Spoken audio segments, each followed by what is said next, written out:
I am Dr. Ile Joseph, an industrial son of Oberland. I am currently the MD of Teresa Ile Nigeria Limited and also a board member in Obagi Host Communities Development Trust Fund.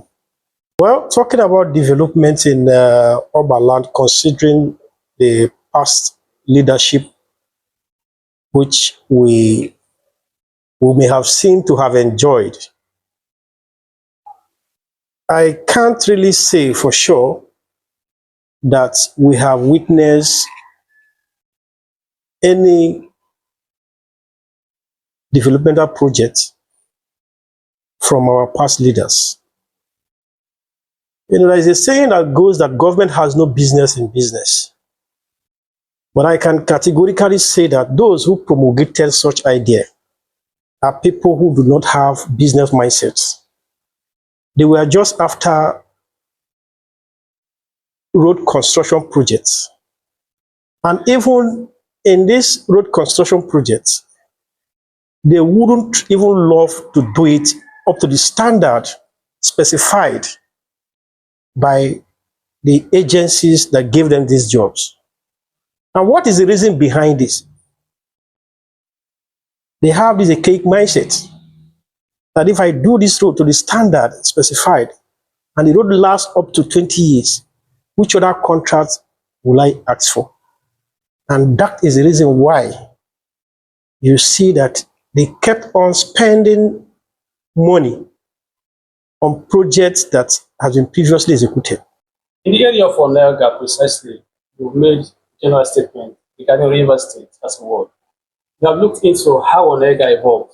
We are once in a Ahoda general local government that comprised the entire Ahoda before it was segmented Oba-wise. Yeah. Oba Ibima and Doni segmented, which by my calculation, we are made up of 53 autonomous communities making up this local government.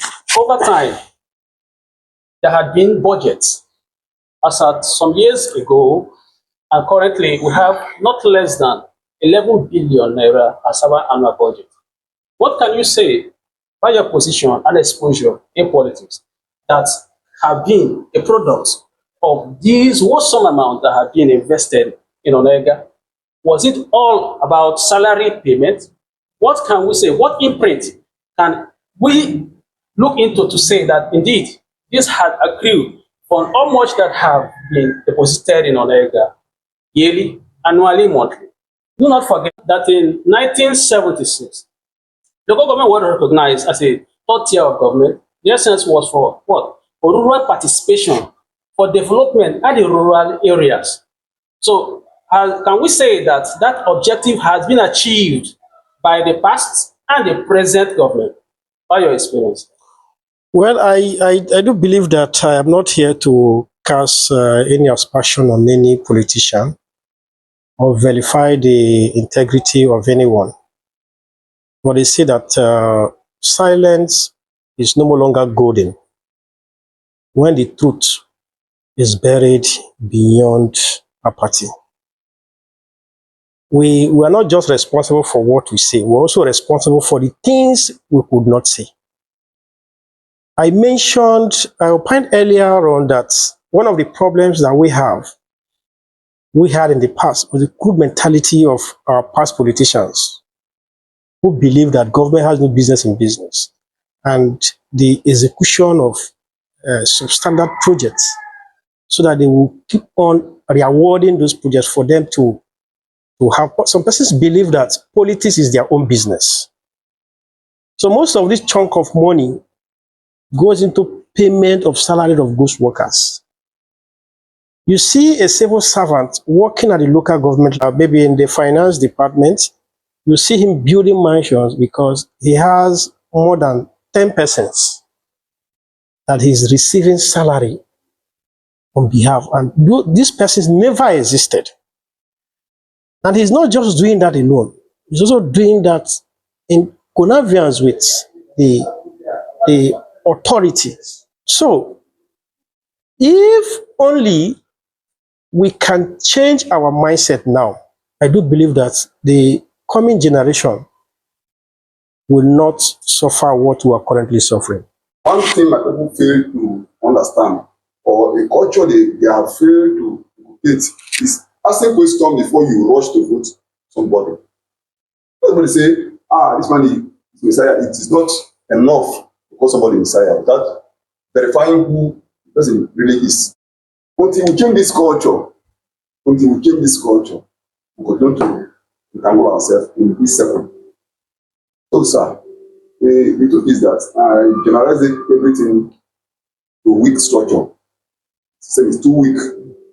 And we too, the individuals, we should also change our mindset.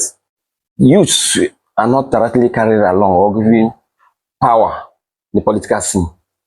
Look as if as an elitist thing, few people always gather, share positions, and they continue to rule. In your own assertion, why is it so that youths are not in government? The problem is not just peculiar to Onega alone. It's a general issue that we have in Nigeria. You know, the problem is that if you have been appointed into an office without the people voting for you, you will do what you want. So the problem lies in our inability to demand for electoral reforms, where everyone's vote will count. If your vote is not counting, you will just be sheepishly following politicians, and they will only hand out peanuts to you. They will prefer their children to grow up and occupy positions than giving it to you. So the problem we have in this country is electoral reform. If only we can demand for our electoral system to be reformed such that our vote will count. Even a youth of 49 can be the president of this country. There has been an agitation for local government autonomy, which Tinubu made a recent call, warning the governors precisely, of their inertia in implementing this. On an event that this is implemented, where the local government chairmen are in charge, do you see the possibility of proper utilization of this fund, or it will be a business as usual? When a leader emerges without having the mandate of the people, there is nothing much that leader can achieve for the people. It will just be the case of Emilio call, it is my turn. It is my turn. Now, if you don't have the mandate of the people, definitely you are there to serve your personal interests. So we cannot achieve much with local government autonomy because the people cannot even demand for accountability from our leaders when it wasn't your vote that made them to have that position. So the problem lies in inability of our vote not counting. If only our vote can count, whether or not we have local government autonomy, we will definitely have the dividends of democracy. You can see Barrister Yosan Wike saying the other day that agreement is agreement, Yes. for Fubara to respect the agreement that they have. Yes. So it means he has the wherewithal to actually determine who governs the states because our votes are not counting. The position of ADC as seen as a possibly opposition party since the incapacitation of PDP, everyone is aware. What do you think possibly could happen? Does ADC stand the ground to combat or to withstand the APC in any way?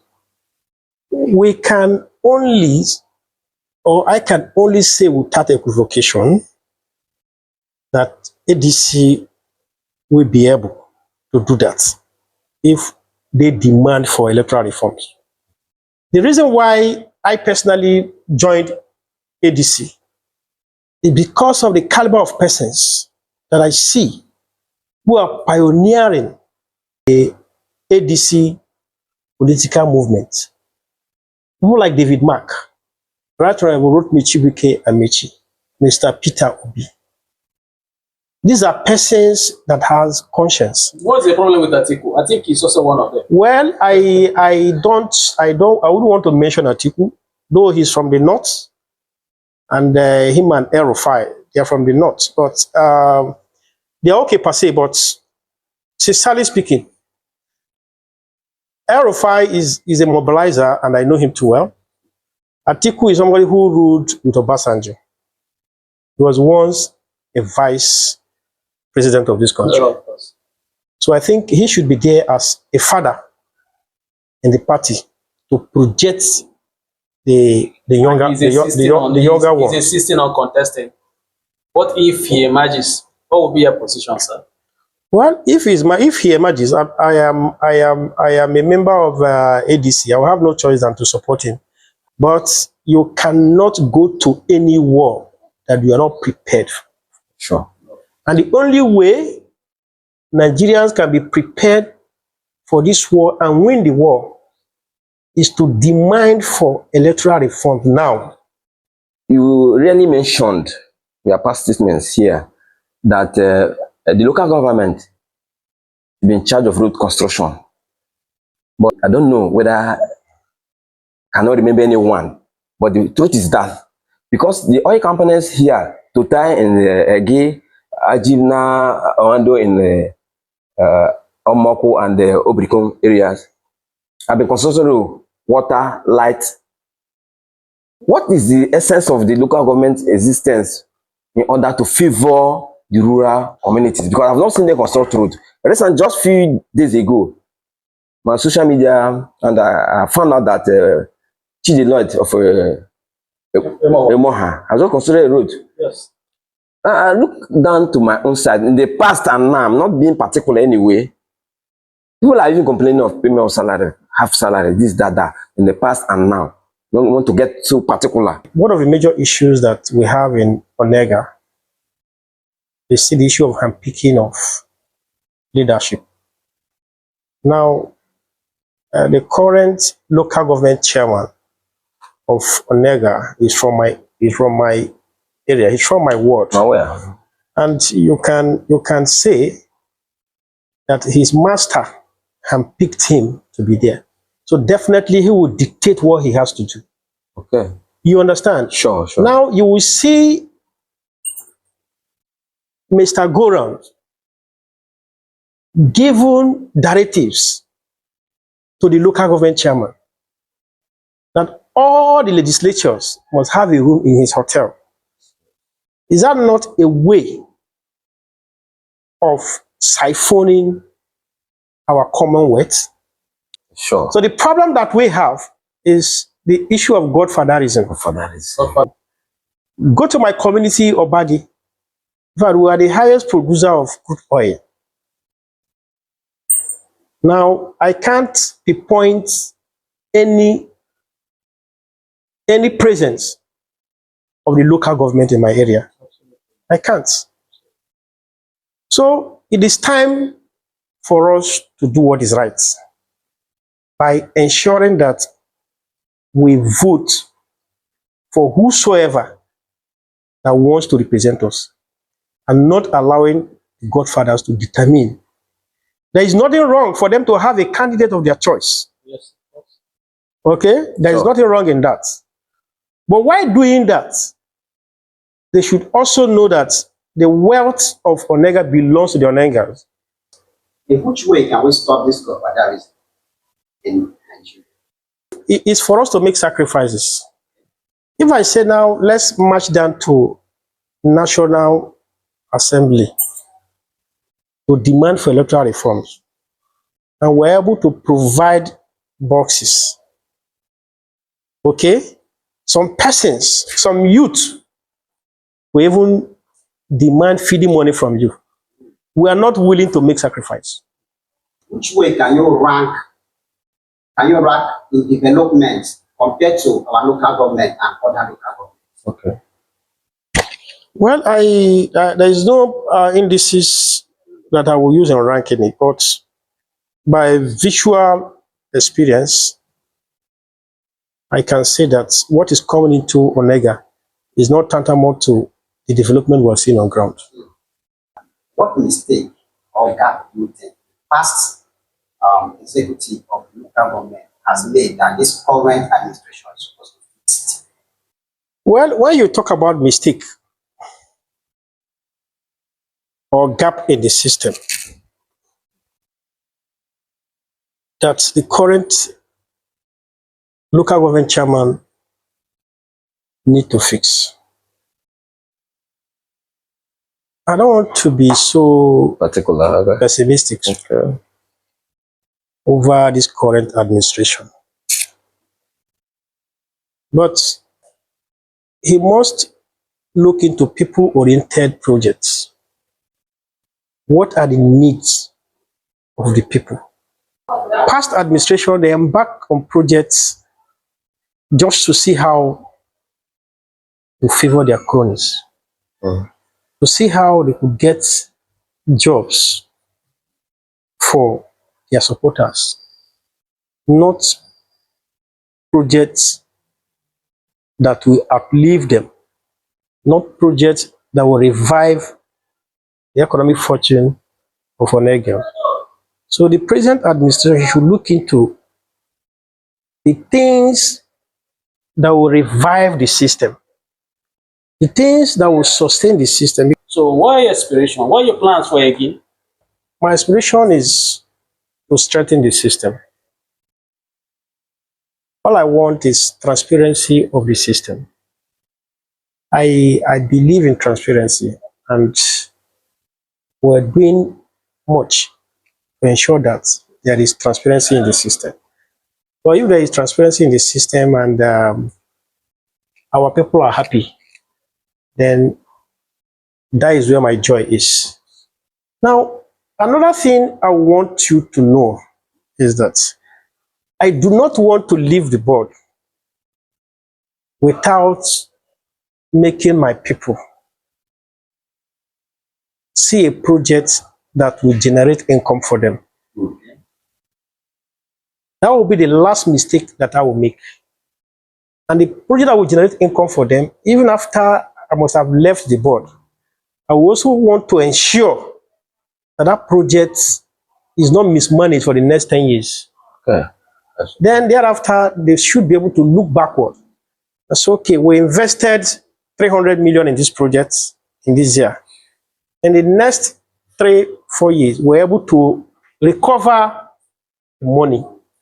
So the payback period of such a project should be less, not project that will last so long before my people recover the project.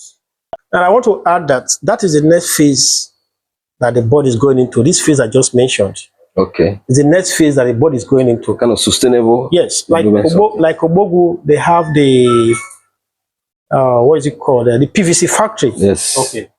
You understand? Yes, they want to build it. You know, back here we have the preform factory. Okay. At Obite, we also have the furniture factory. At this point, we would draw the curtain and look forward to what other people would say. All right. Here we have Dr.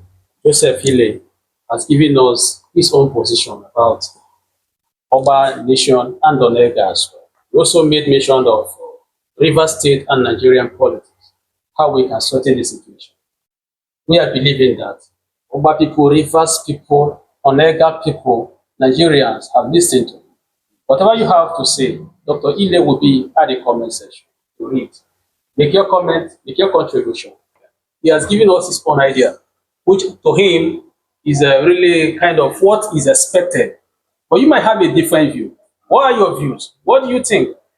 He is not an encyclopedia of knowledge as so possible. Yeah, He yeah. might have his own limitations. Yes, of so course. whatever you think that should be done in a day, put it at the comment section. Dr. Hille will attend to it. All right. And we're believing that Dr. Hille has spoken well. Thank you very much for your time, Dr. Hille. Yeah, thank you. My Look forward to pleasure. seeing you some other time. Yeah, no problem. Thank you very much, sir. I'm always available. Thank you. Thank you.